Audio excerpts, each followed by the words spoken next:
नमस्कार, स्वागत है आपका एग्जाम टारगेट 24 में। निश्चित तौर पर कल सभी की आंखें नम थी। आज भी हम लोग दुखित हैं कल के वर्ल्ड कप को लेकर के। लेकिन जो है ये मान के चलिए कि इंडिया ने 100% न दिया है और जो है पूरी कोशिश की है। अनलकी रहे कि कल हमारा दिन नहीं था, जिस वजह से हमारे पास वर्ल्ड कप नहीं आया। लेकिन फिर भी इंडिया की टीम बहुत बेहतरीन खेली और यहाँ तक लेकर आई। चलिए उसको यहीं छोड़ते हैं और फिर जो है एक शुरुआत करते हैं। वो कहावत है ना, जो बीत गई सो बात गई। जीवन में एक सितारा था, माना कि वो सबसे प्यारा था, टूट गया फिर क्या करें। जो भी ये कहावत है वो बिल्कुल चरितार्थ होती है। और चलिए एक शुरुआत करते हैं इसी के साथ। जो है एसएसटी की प्रैक्टिस सेट जो कि 6 to 8 के लिए काफ़ी इंपॉर्टेंट रहने वाली है। तो काफ़ी अच्छे क्वेश्चन इसमें है और ध्यान से आप इसको डील कीजिए और देखिए आप कितना इसमें अटेम्प्ट कर पा रहे हैं। 36 क्वेश्चन ही इसमें हैं, लेकिन जो है प्योर अच्छे क्वेश्चन हैं, जो कि जो यूथ कंपटीशन टाइम्स की जो बुक आई है उसकी हमने यहाँ पे स्कैन किया हुआ है और इसी को हम डिस्कस करने वाले हैं। चलिए शुरुआत करते हैं इस महत्वपूर्ण सेशन की आज से।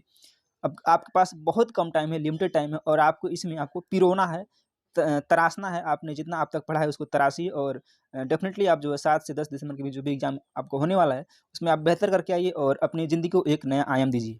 चलिए शुरुआत करते हैं आज की सेशन की। पहला क्वेश्चन लेते हैं। मध्यकाल में मंदिर निर्माण की कितनी शैलियाँ मौजूद थी? 4, 5, 3 या फिर 2? देखिए बात हो रही है कि मध्यकाल की।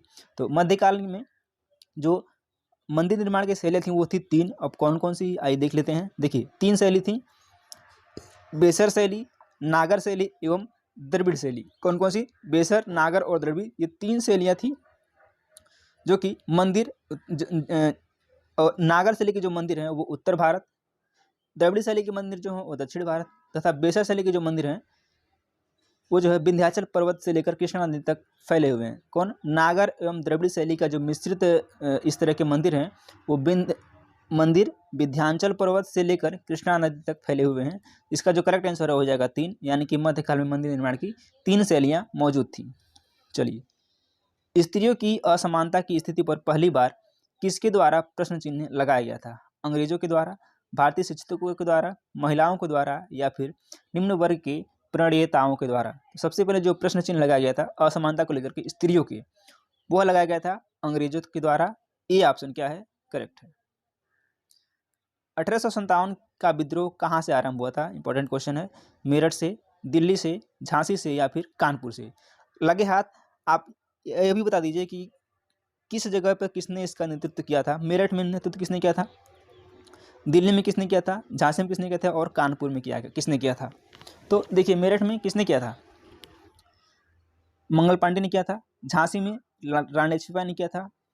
दिल्ली में आप कमेंट करके बताएंगे। और कानपुर में किसने किया था ये भी आप कमेंट करके बताएंगे। फिलहाल इसका जो करेक्ट आंसर है वो हो जाएगा ए ऑप्शन करेक्ट हो जाएगा। और 10 मई 1857 को यह जो है मेरठ छावनी में विद्रोह किया गया था। इसका करेक्ट आंसर ए है। बिहार में अंग्रेजों के समय किस तरह की भूमि व्यवस्था अपनाई गई थी? अस्थायी बंदोबस्त, रैयतवाड़ी बंदोबस्त, महालवाड़ी बंदोबस्त या फिर इनमें से कोई नहीं? तो बिहार में जो है अंग्रेजों द्वारा अस्थायी बंदोबस्त की व्यवस्था अपनाई गई थी। ए ऑप्शन बिल्कुल करेक्ट है। समकालीन व्यापारिक नगर कौन नहीं है? कौन नहीं है पूछा जा रहा है। पुहार, उरयूर, तोंडी या फिर कन्याकुमारी?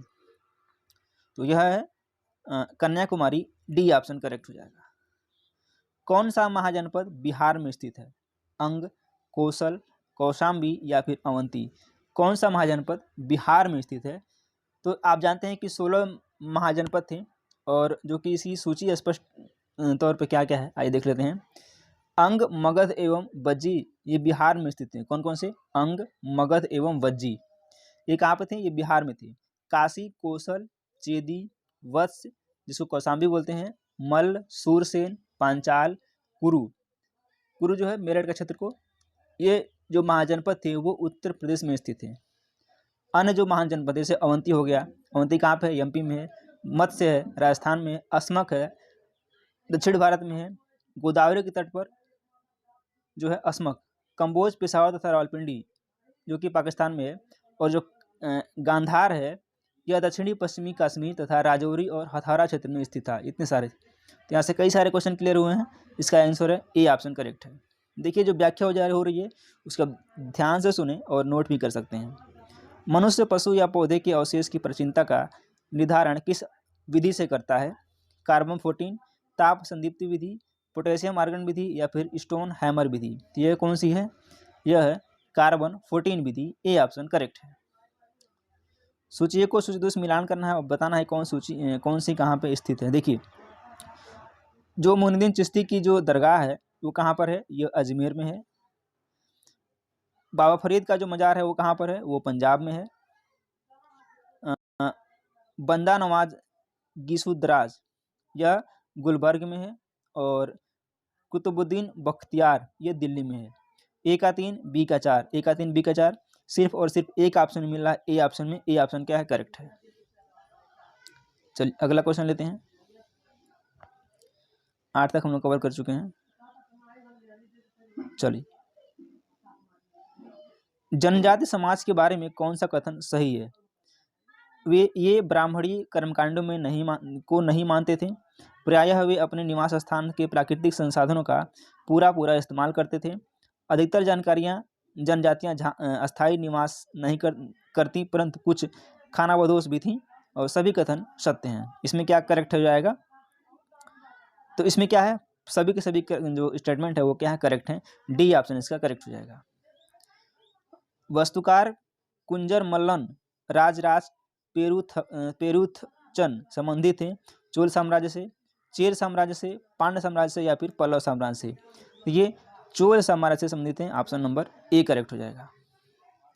फिर से कूट वाला क्वेश्चन है और कूट में देखिए 4 क्वेश्चन दिए करने को हैं, एक क्वेश्चन, लेकिन इसमें 4 क्वेश्चन आपके कवर हो रहे हैं। दिल्ली सल्तनत की स्थापना ये कब हुई थी? तो ये हुई थी 13वीं सदी के आरंभ में। पहले का 2 हो जाएगा। रानी दिद्दा, तो इनका ये जो है 980 से 1003 के बीच में है। रानी दिद्दा 980 से 1003 के बीच में है। रानी रुद्रमा देवी, इनका जो संबंध है वो है 1262 से 1289 के बीच में है। और फिरोज शाह तुगलक 1351 से 1388 के बीच में है। तो ए का 2 बी का 1, ए का 2 बी का 1, दो ऑप्शन मैच कर रहा है। और सी का 4, ए का 2 बी का 1 सी 4, ऑप्शन नंबर सी में होगा, सी करेक्ट हो जाएगा। गजनी का सुल्तान महमूद के संदर्भ में निम्नलिखित कथनों पर विचार करना है। उसने 957 से 997 तक शासन किया था। उसने लगभग प्रत्येक वर्ष भारतीय उपमहाद्वीप पर आक्रमण किया था। उसका निशाना थे संपन्न मंदिर या लूटे गए धन के बहुत बड़े हिस्से से उसने गजनी में एक वैभवशाली राजधानी का निर्माण किया था। तो देखिए, पहला वाला गलत है, ये 997 से 1030 है, ठीक है। और उसने लगभग प्रत्येक वर्ष भारतीय उपमहाद्वीप पर आक्रमण किया, बिल्कुल सही है। उसका निशाना थे, यानी कि जो उसके निशाने पर थे वो संपन्न मंदिर थे जो भारत के थे। लूटे गए धन के बहुत बड़े हिस्से से उसने गजनी में एक वैभवशाली राजधानी का निर्माण कराया। तो 2, 3 और 4 ऑप्शन सी करेक्ट हो जाएगा। अल इदरीसी तथा ग्विलाम द लिस्ले के भारतीय उपमहाद्वीप के मानचित्र के संदर्भ में विचार करना है। ठीक है, 13 की बात की जा रही है।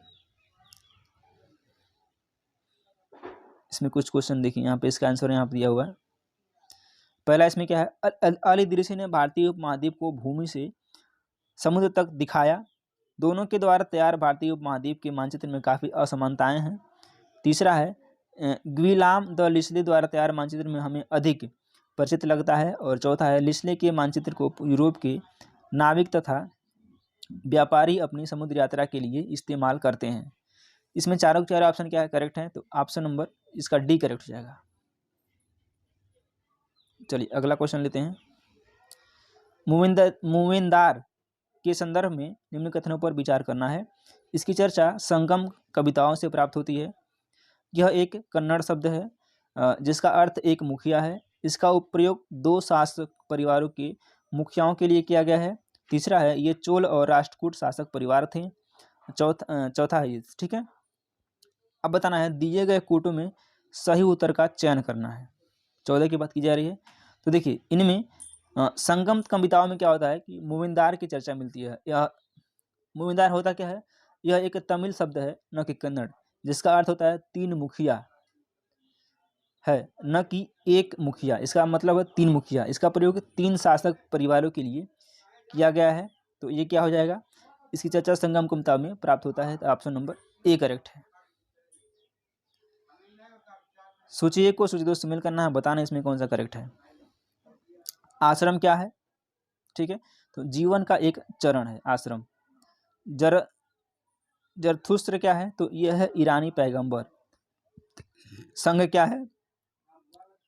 संघ जो है एक धार्मिक संगठन है। और जैन अवस्था क्या है? एक ग्रंथ है। ए का 2 का ए, बी दो ए का ए, बी का 2, सी का 3 का सी और डी का 4, ऑप्शन नंबर ए करेक्ट हो जाएगा।